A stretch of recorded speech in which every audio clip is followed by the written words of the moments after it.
मित्रांनो, तुम्ही जर डिप्लोमा इंजिनिअरिंग पूर्ण केले असेल आणि आता डायरेक्ट सेकंड इयरला ॲडमिशन घेण्याचा विचार करत असाल तर हा व्हिडिओ पूर्ण बघा. कारण लॅटरल एंट्री म्हणजे फक्त एक वर्ष वाचवणं नाही, तो एक मोठा निर्णय आहे जो तुमचं पुढचं करिअर शेप करतो. आणि त्या निर्णयामध्ये सर्वात महत्त्वाची गोष्ट असते ती म्हणजे तुम्ही कोणत्या कॉलेजमध्ये जाता. याशिवाय जे विद्यार्थी 12वी सायन्सनंतर थेट फर्स्ट इयरला येणार आहेत त्यांच्यासाठी पण हा व्हिडिओ तितकाच उपयुक्त आहे. आज मी तुम्हाला एक असा मुद्दा सांगणार आहे जो बहुतेक स्टुडंट्स आणि पालक ॲडमिशनच्या वेळी पूर्णपणे इग्नोर करतात. तो मुद्दा म्हणजे ऑटोनॉमस कॉलेज. आता तुम्ही म्हणाल, हे काही नवीन आहे, इंजिनिअरिंग कॉलेज म्हणजे इंजिनिअरिंग कॉलेज. पण नाही मित्रांनो, ऑटोनॉमस आणि नॉन ऑटोनॉमस कॉलेज यामध्ये फरक खूप मोठा आहे. आणि हा फरक तुमच्या मार्क्सवर, तुमच्या नॉलेजवर आणि सर्वात महत्त्वाचे तुमच्या प्लेसमेंटवर थेट परिणाम करतो. तर आधी समजून घेऊया की ऑटोनॉमस कॉलेज म्हणजे नक्की काय असतं. साधारण कॉलेजमध्ये सगळं युनिव्हर्सिटी ठरवते. म्हणजे सिलेबस काय असेल, एक्झाम कशी होईल, पेपर कसा असेल, हे सगळं पुणे युनिव्हर्सिटी किंवा RTMNU किंवा SPPU ठरवते. कॉलेज फक्त त्यानुसार शिकवते. यामध्ये प्रॉब्लेम काय आहे? प्रॉब्लेम अशी आहे की युनिव्हर्सिटीचा सिलेबस अपडेट व्हायला खूप वेळ लागतो. इंडस्ट्रीमध्ये नवीन टेक्नॉलॉजी येते, नवीन टूल्स येतात, पण सिलेबसमध्ये अजूनही जुन्या गोष्टी शिकवल्या जातात. त्यामुळे स्टुडंट शिकतो एक आणि इंडस्ट्रीला हवं असतं दुसरं. ऑटोनॉमस कॉलेजमध्ये हे चित्र वेगळं असतं. या कॉलेजेसना AICTE आणि UGC कडून स्पेशल परमिशन मिळालेली असते की त्यांनी स्वतःचा सिलेबस तयार करावा, स्वतःच्या एक्झाम घ्याव्यात आणि स्वतःचे रिझल्ट जाहीर करावेत. युनिव्हर्सिटीशी अफिलिएटेड असतात, त्यामुळे डिग्री युनिव्हर्सिटीचीच मिळते, पण अकॅडमिक बाबींमध्ये ते स्वतंत्र असतात. याचा थेट फायदा असा होतो की हे कॉलेजेस इंडस्ट्रीच्या गरजेनुसार आपला सिलेबस लवकर बदलू शकतात. नवीन सब्जेक्ट ॲड करता येतो, जुना काढता येतो. त्यामुळे तिथून बाहेर पडलेला स्टुडंट इंडस्ट्रीसाठी खरोखर रेडी असतो. आता एक महत्त्वाचा प्रश्न, महाराष्ट्रामध्ये असे कॉलेजेस किती आहेत आणि कोणते आहेत? महाराष्ट्रामध्ये 50 पेक्षा जास्त ऑटोनॉमस इंजिनिअरिंग कॉलेजेस आहेत. पुणे, मुंबई, नागपूर, नाशिक, अमरावती, औरंगाबाद सगळ्या रिजन्समध्ये पसरलेली आहेत. आज मी तुम्हाला काही पॉप्युलर आणि वेल नोन कॉलेजेसबद्दल सांगतो. मुंबई रिजनबद्दल बोलायचं झालं तर मुंबईमध्ये सर्वात आधी नाव घेतं ते VJTIचं, म्हणजेच वीर माता जिजाबाई टेक्नॉलॉजिकल इन्स्टिट्यूट, माटुंगा, मुंबई. हे कॉलेज महाराष्ट्रामधील सर्वात जुन्या इंजिनिअरिंग कॉलेजेसपैकी एक आहे. इथून बाहेर पडलेले इंजिनियर्स आज देशभरात आणि परदेशात आहेत.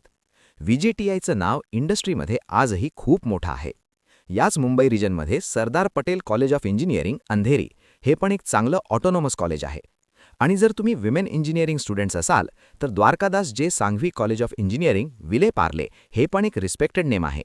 पुणे रिजनबद्दल बोलायचं झालं तर पुण्यामध्ये सर्वात जास्त ऑटोनॉमस कॉलेजेस आहेत महाराष्ट्रात. यामध्ये Vishwakarma institute of technology, Bibwewadi हे नाव सर्वात आधी येतं. VIT पुणे म्हणून ओळखलं जातं आणि प्लेसमेंटसाठी हे कॉलेज खूप प्रसिद्ध आहे. याशिवाय Vishwakarma institute of information technology, Kondhwa हे पण पुणेमधील एक पॉप्युलर ऑटोनॉमस कॉलेज आहे.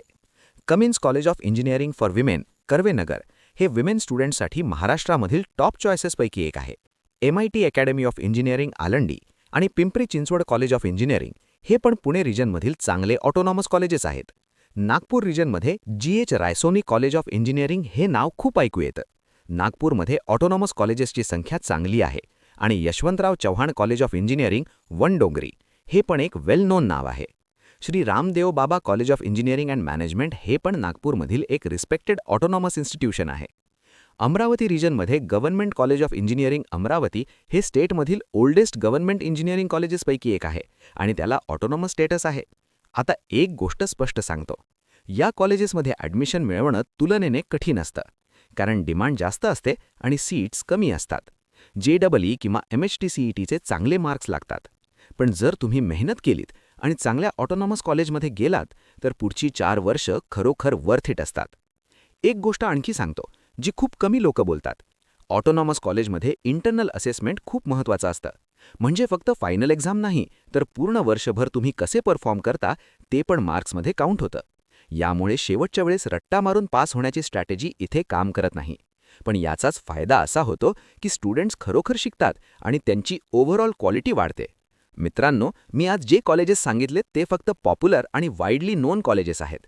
महाराष्ट्रामध्ये रिजन वाईज संपूर्ण लिस्ट खूप मोठी आहे. प्रत्येक कॉलेजचा कोड, पूर्ण नाव आणि लोकेशन सहित. ती संपूर्ण लिस्ट या व्हिडिओच्या डिस्क्रिप्शनमध्ये दिलेल्या लिंकवर उपलब्ध आहे. फक्त एकदा खाली जा, लिंकवर क्लिक करा आणि तुम्हाला सगळी माहिती एकाच ठिकाणी मिळेल.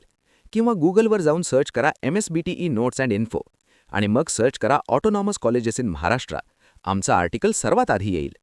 शेवटी एकच सांगतो, कॉलेज निवडताना फक्त नाव बघू नका, फक्त फीज बघू नका. त्या कॉलेजचा अकॅडमिक ट्रॅक रेकॉर्ड काय आहे, प्लेसमेंट कशी आहे आणि ऑटोनॉमस आहे की नाही या गोष्टी पण बघा. हे एक निर्णय पुढची अनेक वर्ष डिफाईन करतो. हा व्हिडिओ उपयुक्त वाटला असेल तर तुमच्या मित्रांना शेअर करा ज्यांना ॲडमिशनबद्दल गायडन्स हवी आहे. चॅनल सबस्क्राईब केलं नसेल तर आत्ता करा, कारण असे इन्फॉर्मेटिव्ह व्हिडिओज नियमितपणे येत राहतात. कमेंटमध्ये सांगा की तुम्ही कोणत्या कॉलेजचा विचार करत आहात. मी शक्य तितकी मदत करीन. भेटूया पुढच्या व्हिडिओमध्ये.